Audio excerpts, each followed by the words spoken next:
My name is Jerome Ferry. My cameraman is Alan Eggers. We're doing a video interview with Ralph Driscoll in Central City, Iowa, who was a Linn County aviator for many years. Ralph, can you tell us where you were born and what year you were born in? Well, I was born February 13th, 1924, actually at Holbrook, Iowa, which is in Iowa County, would be south and east of Williamsburg. At that time there was a large community of Irishmen in Parnell and Holbrook, Iowa, and Holbrook being east of Parnell about 7 miles. And so I was born right close to Holbrook there. What was your parents' names? Oh, Clement Driscoll and Esther Driscoll. Originally her maiden name was Linn. Did your dad farm? Yes, yeah, he farmed till the Depression, and then after the Depression, he got in, was a carpenter, and eventually he got into, was a building contractor. Would you say he lost the farm in the Depression, or it caused him to lose the farm in the Depression? Yes. Yeah, he as well as many others. Were you the only child, or did you? No, I was the second child. I have a brother, had a sister older, and have a brother living that's younger than I. So what was it like growing up in Holbrook? What did you do to keep yourself out of mischief? Well, just like any other child, I would assume. I can remember I started school in Holbrook, and then we moved from Holbrook, and we're in Iowa County, in various places. My father still worked in the farming business, I guess. We lived by Millersburg for a number of years, and he worked for some people that had a large farm, and my father was quite a horseman in his day, and they were in horses also, so they hired him to supervise the horse situation, buying and selling Western horses, and broke them to for draft horses. Mm-hmm.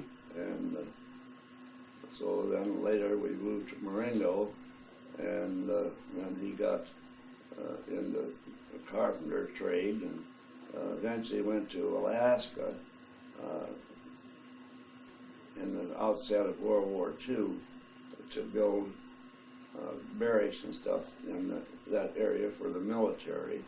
And then he returned to Cedar. Then we moved to Cedar Rapids, and then he stayed in the carpenter trade, and eventually I joined him as a carpenter, and we were in business together. Was this the Driscoll construction business? Yes, it was Driscoll and Son Construction. And what type of work did you do? About anything that? We were general contractors, predominantly remodeling and commercial work. When did you first become interested in flying aircrafts? Well, I can remember when I was probably 3 or 4 years old, listening to an old airplane fly over.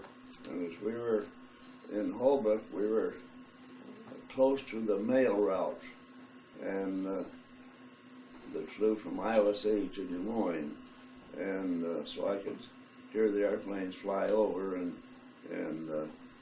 so I was interested in airplanes, although I wasn't close to an airport or anything. But I followed that, and then was aviation mechanic in World War II. Yeah. Did you know who the Wright brothers were at that time, Ralph, when you were young? No, I didn't know anything about it. Just Lindbergh. How about Charles Lindbergh? That's right, yeah. Did that, the feat he accomplished, did that impress you? Did it leave an impression on you? Oh, yes, it certainly did. Yeah. When was the first time that you had been exposed to an airplane? You got to ride in one, or? Well, there was a fellow flew from Davenport to Marengo, and he had an old monocoque with a Veely engine in it. and he used to fly over to see a widow, and on the weekends, and I'd ride my bike out there and hang around just to watch the airplane. And eventually, he asked me if I'd like a ride, so I got to fly in a Vili monocoque.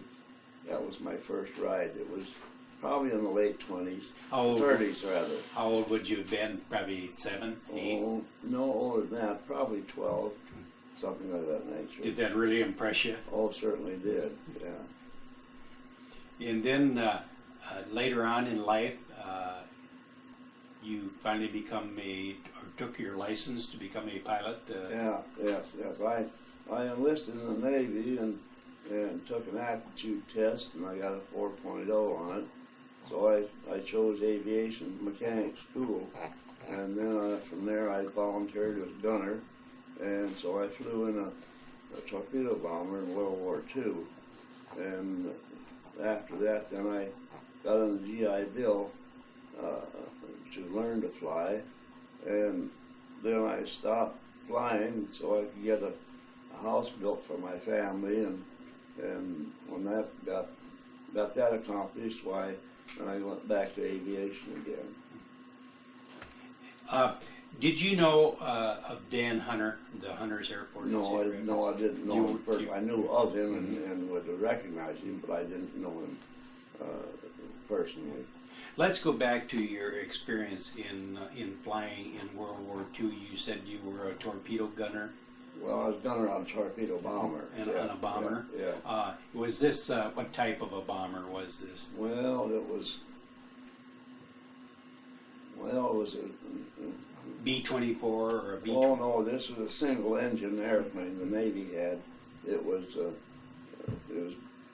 designed primarily to drop a torpedo from the air into the ocean, and the torpedo then would hit the ship broadside and damage it. How many torpedoes were they capable of carrying? Oh, one. Just only. one? One, yeah, 1,000-pound torpedo. Do you recall making any particular strikes on any? No, I'd prefer not to get into that. Okay.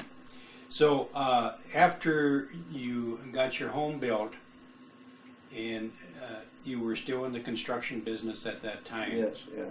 Then at what time did you get back into aviation? Oh, in the 50s, I would guess, yeah. I understand throughout your lifetime that you had quite a few different planes. Yes, yeah. Can you tell us about them? What was the first plane that you had? Well, the first plane was a Taylor craft, and then I sold that and bought a Luscombe, and I sold that and bought a Waco 10, and after that I had a Ronco Chief, and then I had another Taylor craft, I guess, and I'd have to look at my log books and stuff, see how many the various airplanes I've had. Where did you fly out of? What airport? Oh, I flew out of various airplanes, out of in Arizona, out of Phoenix Airport, back when it was not a controlled airport. It was just a dirt strip. Sky Harbor is the name of it now. And then I flew out of Iowa City and Cedar Rapids Airport. I kept an airplane out there, and then Anamwasa and Central City. Do you recall a Carson Airport in? Oh yes, yeah. I kept an airplane up there. Did you really? Willard Carson. Yeah. And I understand you're a good friend of Willard's son, Carl. Yes, I am. Yeah. Carl's a very, very nice person. Did you go to any fly-in breakfasts that they held out there at the Carson? Quite often I would go to them. Yes. Who were some of the other old-time aviators that you were friends with that time? Do you recall any? Oh, names are hard for me to recall. I think you were telling me about Lauren Tony that flew out of Mount Vernon. Yeah. Lauren used to have an airplane or out close to Mount Vernon, and he had a Luscombe out there at that time, and he had a Piper J3, and he was quite a guy, really. So, Did you were you familiar with the airport where the Collins Radio is now on C Street? No, What no, was the I name? wasn't. That was before I knew your of time. it, but I wasn't. I was quite a ways from where I lived, Okay. so I didn't have transportation out there. You had an OX5. Yes, yeah. Could you explain what an OX5 Well, was? OX5 is an engine that was in the World War I Jenny, and they were a lot of them were the engines were made and parts and so forth during World War I, and they were sold for, I guess, as low as $50 for a new engine as surplus, and that was an engine that helped get aviation on its feet, particularly in the late 20s and early 30s during the Depression period. You must have been mechanically minded in order to do what you did with your planes. I went to aviation mechanics school while being in the Navy, and so that was helped in my background considerably. You were telling me, Ralph, about light beacons that was positioned throughout the country. Light beacons? Could you tell me about? I guess it would be in the 30s. They had airmail. I mentioned earlier that I was close to an airmail route from Iowa City to Des Moines, and they had light beacons positioned at intervals between these main stops, and they had one would have been east of Parnell in a farm yard. A farmer would lease the ground and see that the light was turned on at certain times through the day and night, and that was one way that the pilots were able to navigate. Flew from point A to point B. That's true. Across the. Was this just in Iowa? Do you know, or was this? Oh no, it was all over the United States.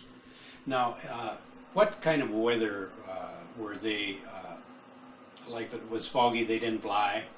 Oh yeah, they did. Yeah, they flew in a lot of weather. They really, by the standards today, you wouldn't be allowed to fly. But then the adage was the mail must get through, and so if they did. Did you ever have the opportunity to take your folks up for a plane ride? No, they were never interested in it. No, no, I could have if they had the desire, but they just didn't care about it. And then, how many years did you stay in the construction before you decided to go into a different field of work? Well, I guess I was in business with my father for 27 years, and then I left the business and went out to Kirkwood and taught construction out there until I retired. Mm-hmm. When you were in the construction business, the Driscoll construction, was this pretty much in Linn County? Well, it was predominantly in Cedar Rapids. In Cedar Rapids? Yes, Mm-hmm. yeah. However, we had one account that took us in 4 states, Iowa, Illinois, Missouri, and Wisconsin. But that was not the primary source of our business. I noticed you had a very interesting picture of the Wright brothers plane. Well, this is a picture that was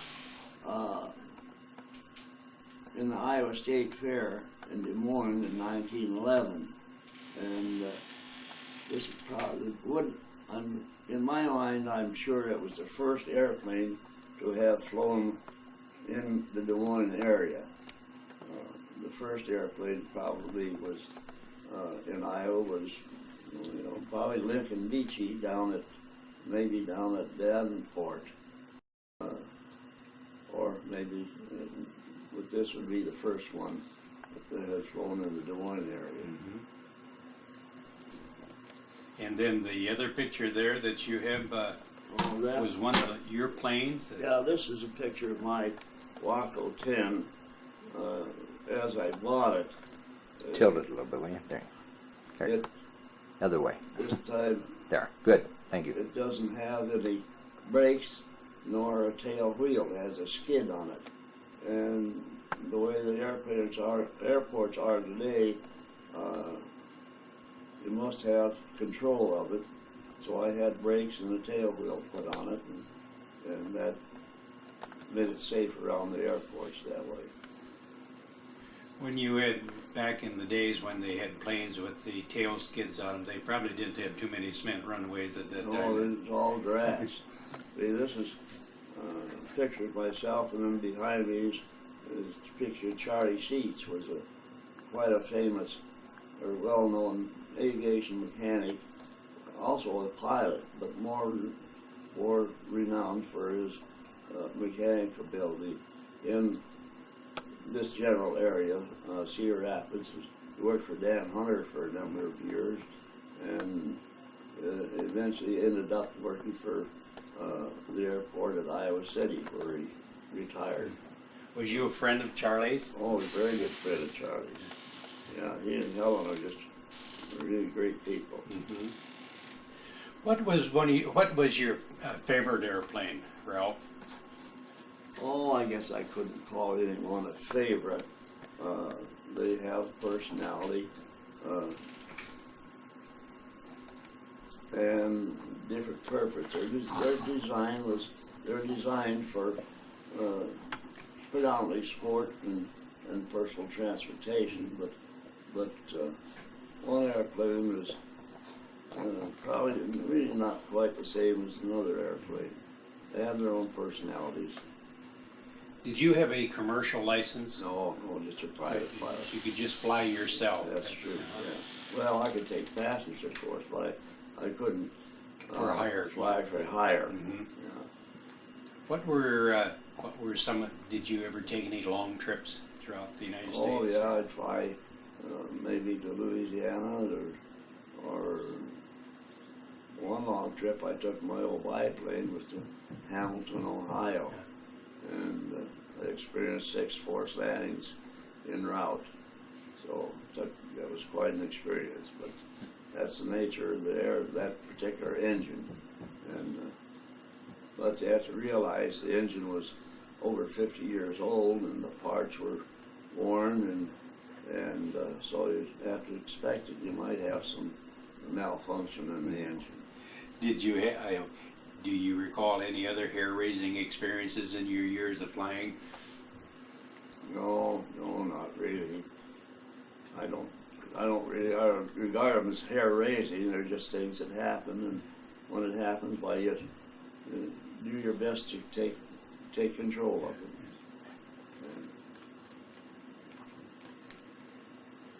Ralph, ready? Ralph, was there ever a airport here in Central City? Yes, there was a Wasmer Airport that was a few miles south of the city here. Yeah. Did you ever fly in and out of it? Oh yeah, I kept 2 airplanes Did out you there really? at one time. Yeah, Waronker K, 1938, and then my 1928 Waco biplane at one time also.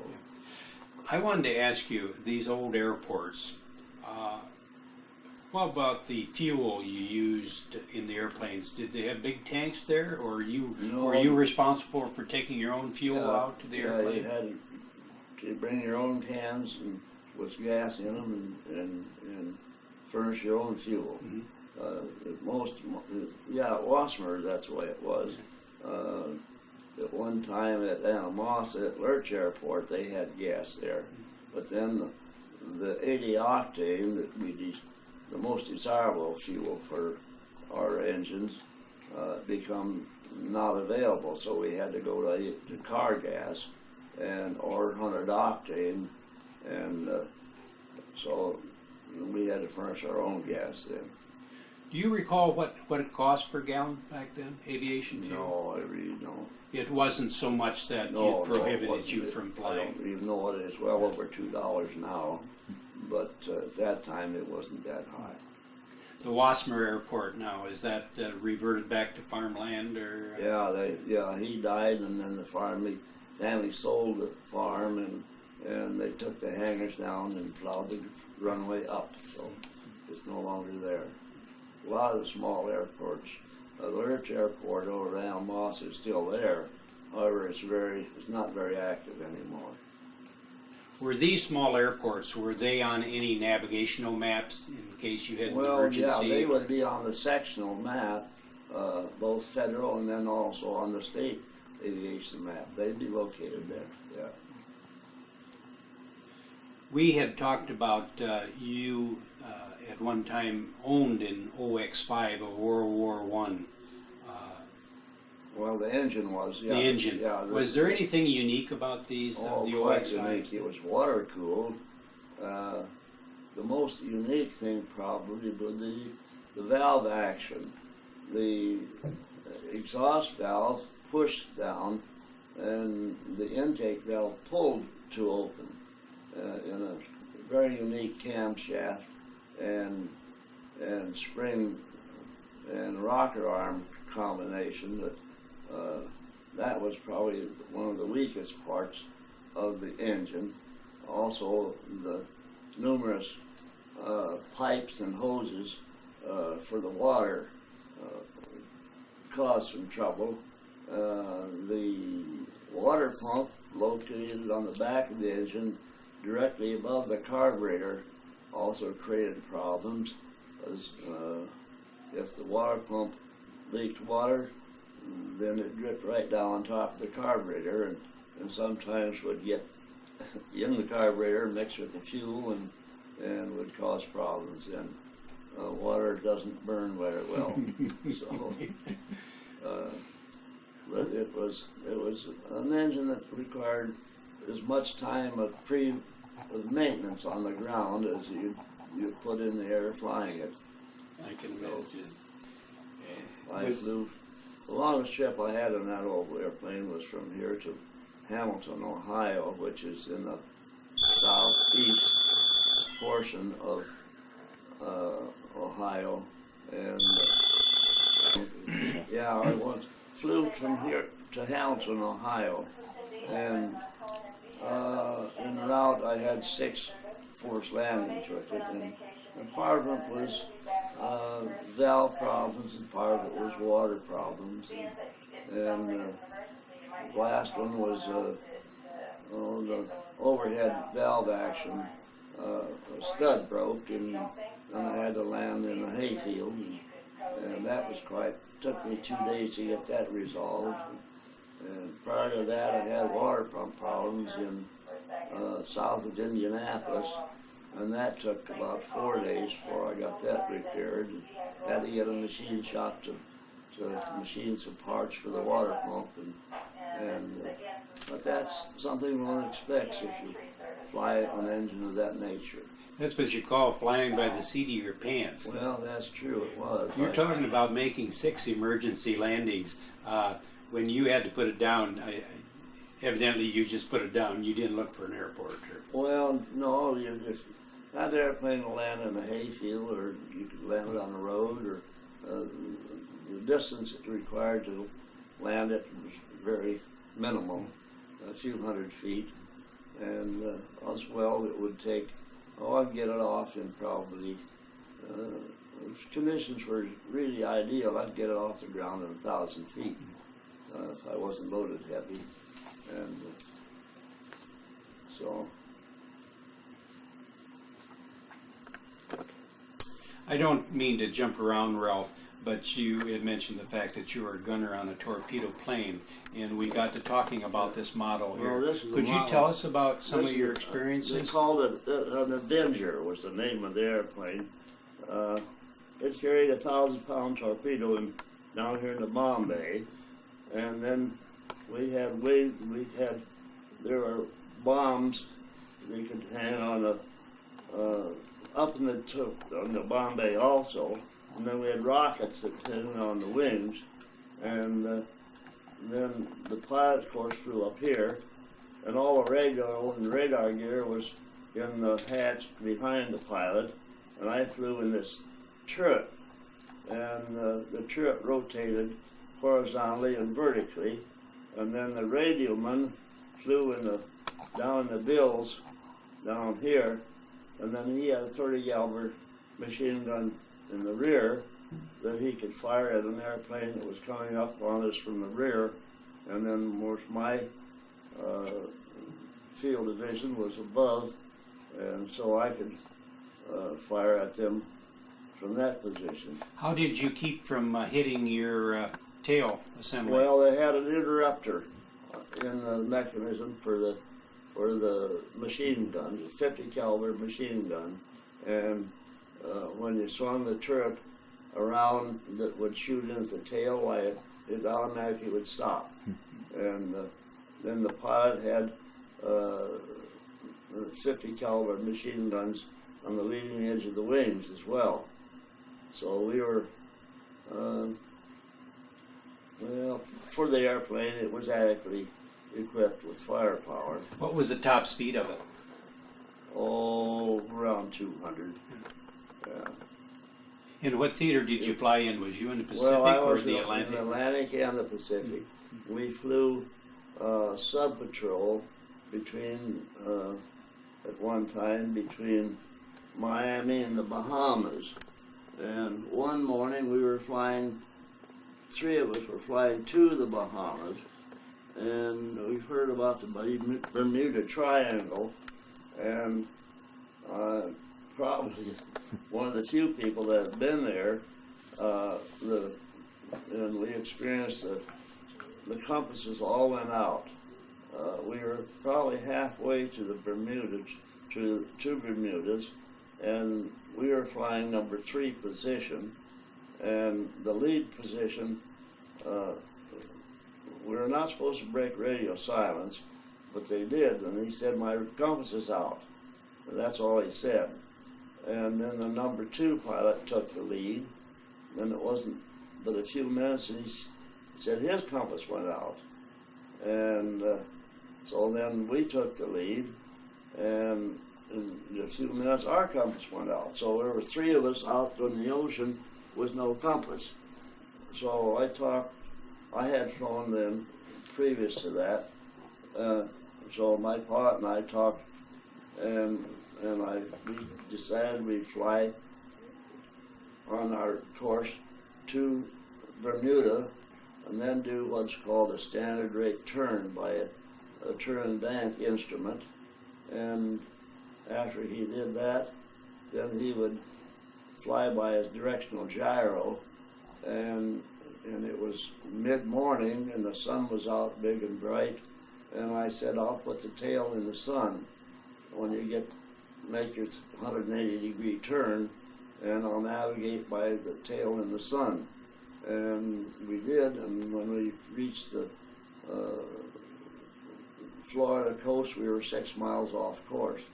So we were quite fortunate. But it was a nice, clear day. Had it been cloudy or overcast, why the outcome could have been much, much different. So there evidently is something to the story of the magnetic disturbance. There certainly is, yeah. How soon did your compass begin working again? That I failed to find out.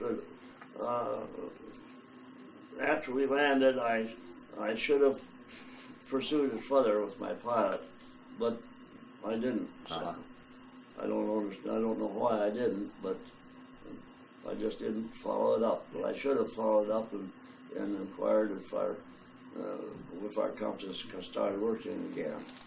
When you went into service and you were assigned a gunner's position, did you try for a pilot?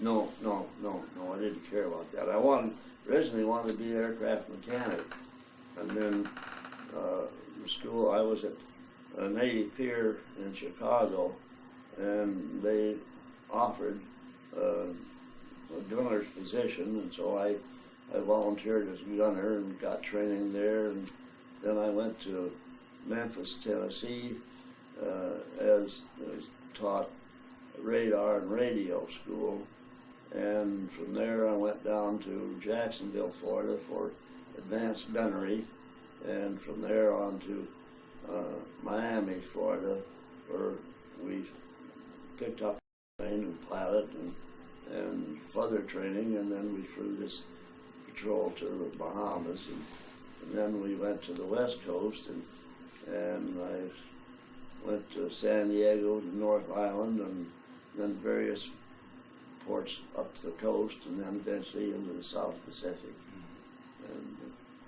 and then came back, got discharged, and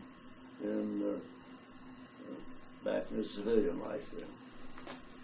I wanted to ask you before I forget, Ralph, in all your years of flying, how many hours do you suppose you logged in that?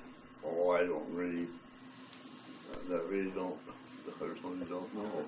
I haven't logged all my time.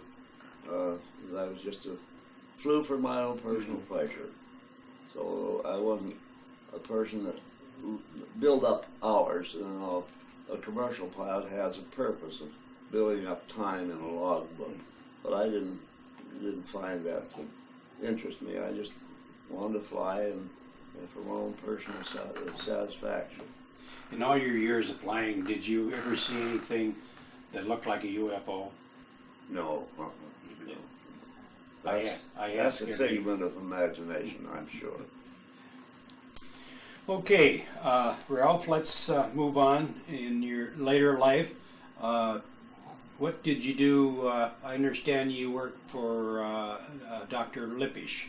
Yes, he had a contract, I gather, with Carl Keycaper, who was Mercury Motors outboard engines, and Keycaper wanted a vehicle to break a speed record in boat racing, and he thought, well, he and Doc had been friends because Keycaper had a factory in Germany, and both German people and spoke the language fluently, but somehow he and Keycaper got together, and he wanted Doc to design a vehicle they put an outboard engine on and break a speed record.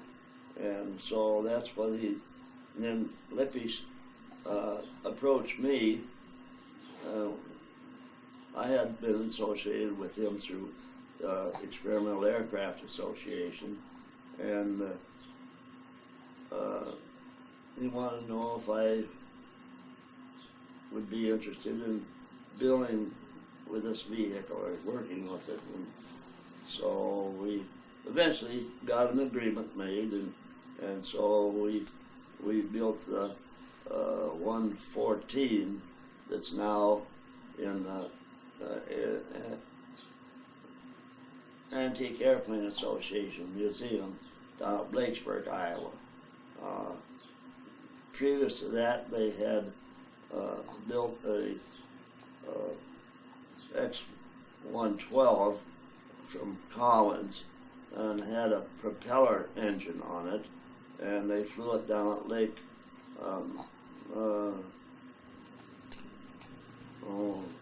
down by Iowa City, Coralville, and they tested it down there and got. Now that vehicle is in the museum up at Oshkosh, the EAA museum, and then there's a picture here of a 113 that they built. This is built in Germany by I forget the German name of the company that built this. This is Lake Constance, and it was what Doc would call a ram wing. It was a modified Delta.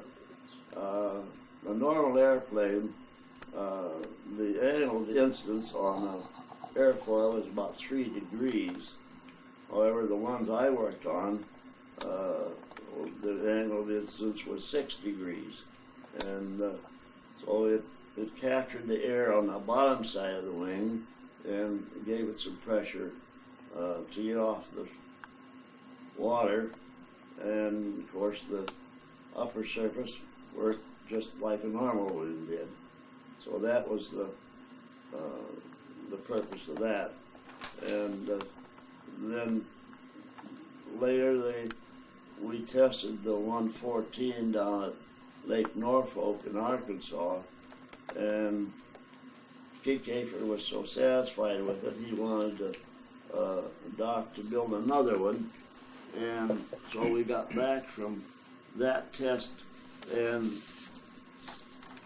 then he wanted to know if I'd work on the 115, which I did. We built the 115 at JTEC Corporation. Doc became associated with them, and then they took that vehicle, and then later they built another model down at Lake X on the Kafer's facilities in Florida, down at Lake Kissimmee, and they had some problems with it in the design, and they broke the airplane and sent it up to Lippisch, and my older son Alan and I rebuilt that and remodeled it. The tail surfaces had some flutter, and so Doc and I got together and talked about how to correct that problem. And so Doc was not well at that time, and he said I could, oh, Ralph, you can do it. So I told Doc, you forgot more than I know. But I said, I'll give you some ideas of what I think should be done. So he looked at my thoughts, and then he approved those. And I'll start. This project you were working on, Ralph, would it have been classified as a boat or as a plane well, for Keycaper? well, it would have to be classified as a boat for Keycaper's purposes. Yeah. Were you designing the boat or the motor or both? No, Doc had it was involved with several people, Doc and some engineers and a draftsman, and the draftsman made the prints, the drawings and so forth, and he'd give me the drawings, and then I would build it, order the materials, and another person and I would build it. Yeah. No, what I meant was it the boat, the structure or the type of boat that you could get the speed from, or were you designing a special engine for a specific type of boat? Or Well, they modified an engine specifically to power this vehicle. that Dr. Lippisch has designed? Yeah, it's Dr. Lippisch's design, yes. They designed, they took a standard engine and modified it, an outboard engine, one that would meet the requirements of the outboard racing requirements, and then Dr. Lippisch designed the vehicle, which would be a mixture between it floated on the water, but then actually its movement was 4 inches off the water. That was the optimum as far as its speed was the desirable position. What was the speed that you could expect to get out of it? Well, they got 114 miles an hour out of it with a 50-horse Mercury. We got 93, I think, down at Lake Norfolk, but we had to use, they tried to use this hot fuel, but the castor oil and alcohol wouldn't burn in that 40-degree water temperature because it's a water-cooled engine. And so we had to use standard fuel for an outboard with oil and gas mix. And so we got 93 miles an hour out of it down at Norfolk. And when George Lippisch was flying it, and then they took it to Florida, and where the water temperature was warmer, and they got 114 miles an hour out of it. Did Keycaper ever get any national recognition for this? Did they display it or have it in races? Not to my knowledge, I don't know. He was quite a person for research and development, and he started out much like Art Collins in a garage building his outboard engines, and eventually wound up as a large corporation. What kind of a person was Dr. Lippisch? Was he nice to work for? Oh, he was a beautiful person. Yeah, he really was. He knew what he wanted to get done and accomplish, and I never heard a cross word from him ever. Did you have a good working relationship with him? Just beautiful, yes, very nice. Yeah. And you would have classified yourself as a machinist, probably then, or well, a mechanic, mixture of many, I guess. Did some machinist work, carpenter work, and aircraft mechanic work.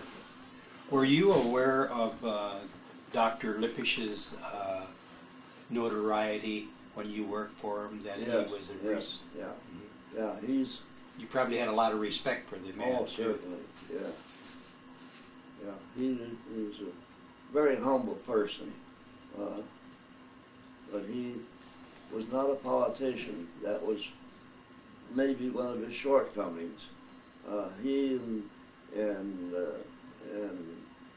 in Germany, when he worked for Messerschmitt, he said he and Messerschmitt didn't agree on some things, so he went to a research institute then in Vienna, Austria.